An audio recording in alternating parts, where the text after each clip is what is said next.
Everyone, welcome back to the channel. आज मैं explain करूंगी Thai drama beauty newbie episode 6। तो चलिए एक्सप्लेनेशन शुरू करते हैं। एपिसोड की शुरुआत में गाय ल्यू के अपार्टमेंट आता है वहाँ पे एक रूम लेने के लिए, लेकिन वहाँ पे कोई भी रूम अवेलेबल नहीं था। वो सेंट से मिलता है। सेंट बोलता है यहाँ पर तुम रहने की कोशिश तो छोड़ ही दो, मैं तुम्हें आसपास कहीं ठीक कर दूंगा। वो बोलता है नहीं, मुझे कोई भी ज़रूरत नहीं है।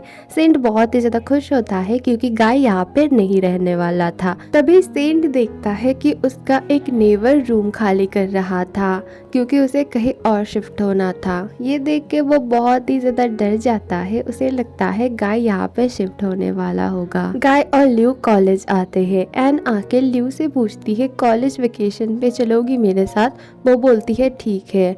तभी वहाँ पे फाई आती है और बोलती है एक इवेंट होने वाला है कॉलेज में।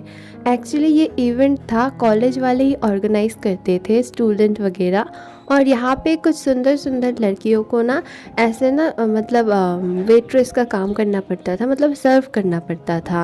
और उनको बहुत ही ज़्यादा स्मॉल ड्रेसेस पहननी पड़ती थी, एक्सेट्रा एक्सेट्रा। इसीलिए ल्यू मना कर देती है। तब तो फाई बोलती है ठीक है, लेकिन लैब में वो ऐसा नाटक करती है कि ल्यू के वजह से उसे चोट लग गई। फिर ल्यू को मानना ही पड़ता है और फाई बहुत ही ज़्यादा खुश होती है। हॉस्पिटल में मॉक गाय को रोक देता है कि वो फाई से नहीं मिल सकता। वो बोलता है मैं वैसे भी फाई से मिलने नहीं आया हूँ, मैं तो यहाँ पे ल्यू के लिए आया हूँ। ल्यू गाय को नहीं बताती है कि वो भी पार्टिसिपेट करने वाली है। उसने फाई को हाँ बोल दिया है। उसे पता था कि गाय उसे मना करेगा। सेंट अपार्टमेंट के ओनर के पास आता है और पूछता है जो रूम खाली हुआ है क्या वो आप गाय को देने वाले हो। वो बोलते हैं नहीं, गाय तो लीस्ट डिजर्विंग है। उससे पहले भी बहुत सारे लोग आए थे रूम मांगने के लिए, उन्हीं में से किसी को दे दूंगा। सेंट गाय से मिलता है। गाय को पता नहीं होता है कि अपार्टमेंट में एक रूम खाली हुई है। सेंट बोलता है देखो हमारे अपार्टमेंट में तुम्हारा नहीं हो सकता, लेकिन आस पड़ोस में बहुत सारे रूम खाली है, मैं दिखवा दूं क्या।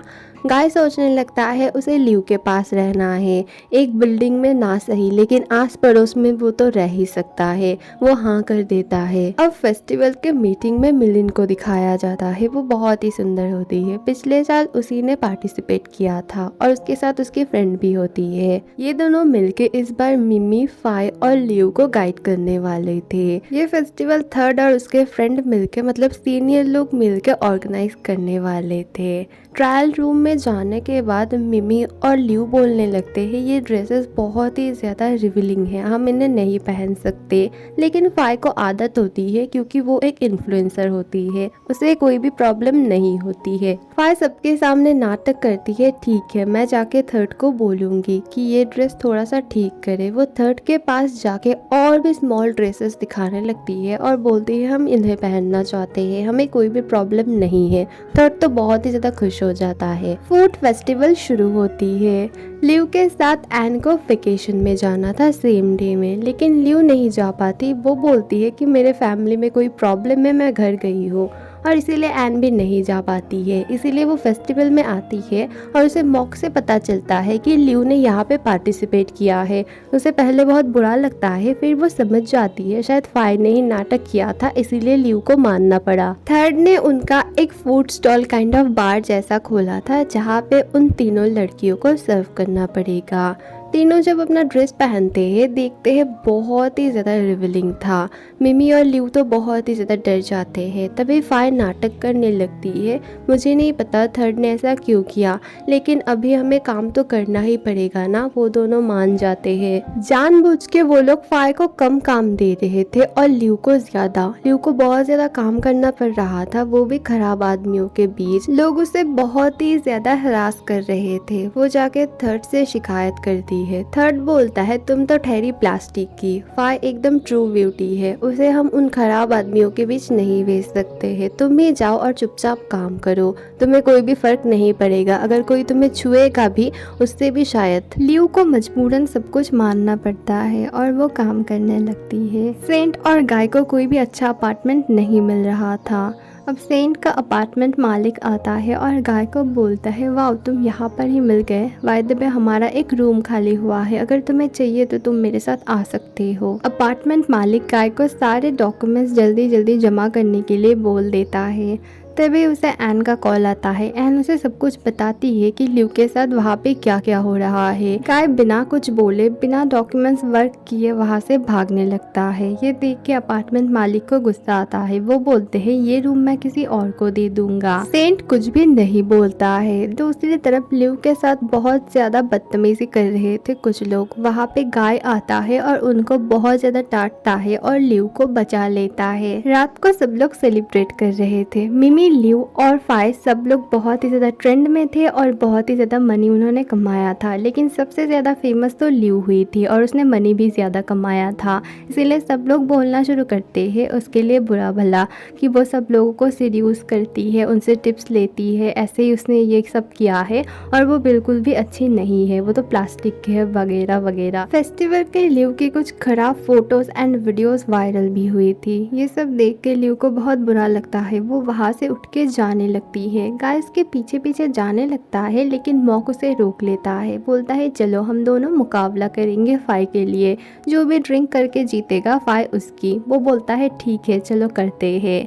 फिर गाय जीत जाता है। जीतने के बाद बोलता है मुझे फाई में कोई भी इंटरेस्ट नहीं है और तुम कौन होते हो ये डिसाइड करने वाले कि वो किसे चुनेगी, मुझे या तुम्हें। ये फाई का हक है कि वो किसे चुनेगी और ऐसे ड्रिंक करके किसी को भी प्यार नहीं जताया जाता। ल्यू अपने घर जाती है और फोटोज और वीडियोस देख के बहुत ही ज़्यादा रोने लगती है। तभी उसकी मॉम उसे कॉल करके बोलती है तुम्हारे साथ सब कुछ अच्छा होगा, मैंने देखा वो फोटोज एंड वीडियोस, तुम्हें स्ट्रॉन्ग बनना पड़ेगा। ऐसे ही कोई भी तुम्हें कुछ भी बोलेगा तुम करने लगती हो, ऐसा मत करो। और तुम्हारे लिए कोई ना कोई ज़रूर से है जो तुमसे सच में प्यार करता है। ल्यू अपने मॉम से प्रॉमिस करती है कि वो अब से स्ट्रॉन्ग बनेगी और सब कुछ वो संभाल सकेगी। एन हंसने लगती है और बोलती है मुझे तो तुम्हारा एक सीक्रेट पता है कि तुम्हें कभी भी नशा नहीं होता है जितना भी तुम ड्रिंक कर लो, और इसी वजह से तुम जीते हो। शायद फाई को लग रहा है कि तुम उसे पसंद करते हो, इसीलिए तुमने जीता है उसके लिए। वो हंसता है। फिर वो बोलती है लेकिन तुम तो ल्यू को पसंद करते हो है ना। फिर वो दोनों अपार्टमेंट के खोज में जाते हैं। वहाँ पे सेंट आता है और बोलता है यहाँ पर क्यों आए हो, तब तो तुमने डॉक्यूमेंट्स वर्क नहीं किया था ना, अब यहाँ से चले जाओ, रूम किसी और को मिल चुका है। गाय बहुत ही ज़्यादा सैड हो जाता है। फिर सेंट बोलता है ये लो तुम्हारी की, मैंने तुम्हारे लिए डॉक्यूमेंट वर्क कर दिया था और ये रूम आज से तुम्हारा है। गाय बोलता है ये करके क्या तुम मुझे दया दिखा रहे हो। वो बोलता है नहीं, मैं चाहता था हम दोनों में बैटल एकदम सिमिलर हो, मैं भी इसी बिल्डिंग में रहूंगा और तुम भी। देखते हैं ल्यू किसे चुनेगी, तुम्हें या मुझे। एन गाय को साइड में लेके बोलती है आई थिंक सेंट अच्छा है, ल्यू को उसे चुनना चाहिए, वो कितना स्वीट है, देखो उसने तुम्हारे लिए रूम अरेंज किया। वो बोलता है चुप हो जाओ, तुम मेरी बेस्ट फ्रेंड हो, सेंट की नहीं। गाय के रूम में शिफ्ट होने में सेंट और एन उसकी मदद कर रहे थे। गाय जानबूझ के सेंट को परेशान कर रहा था और उससे बहुत ही ज्यादा काम भी करवा रहा था। ल्यू अपने यूनिफॉर्म को देख के सोचने लगती है तुम्हारी वजह से मुझे बहुत ही ज्यादा इंसल्ट होना पड़ा है, लेकिन अब नहीं, मेरे पास बहुत अच्छा आइडिया है। फिर वो रूम के बाहर जाती है, गाय और सेंट को देखती है। गाय को देख के वो हैरान हो जाती है। सेंट बोलता है ये आज से हमारा नेबर है। एपिसोड 6 यहीं पे खत्म होती है। अगली वीडियो बहुत जल्द आएगी, थोड़ा सा वेट करना। Thank you for watching, bye.